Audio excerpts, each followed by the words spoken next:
नमस्कार, हवामानाच्या बातमीमध्ये आपले स्वागत आहे। आज 23 जून 2024 पाहूया आजचे हवामानाविषयी नवीन अपडेट। हवामान खात्याच्या अंदाजानुसार येत्या 24 तासात मोसमी वारे संपूर्ण राज्याला व्यापतील। तसेच पुढील 4 दिवस मुंबईसह राज्यात ढगांच्या गडगडाटासह जोरदार पावसाची शक्यता हवामान विभागाने वर्तवली आहे।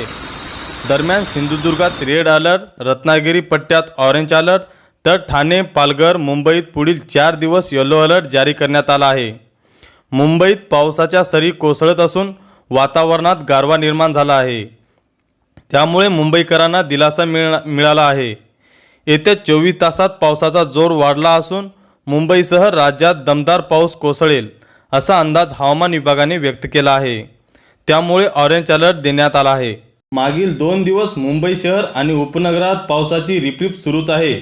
येत्या 24 तासात पाऊस सक्रिय होत असून जोरदार कोसळेल। 24 आणि 25 जून रोजी जोरदार पावसाची शक्यता हवामान विभागाने व्यक्त केली आहे। अशाच माहितीसाठी हवामानाच्या बातमीला सबस्क्राईब करा। धन्यवाद।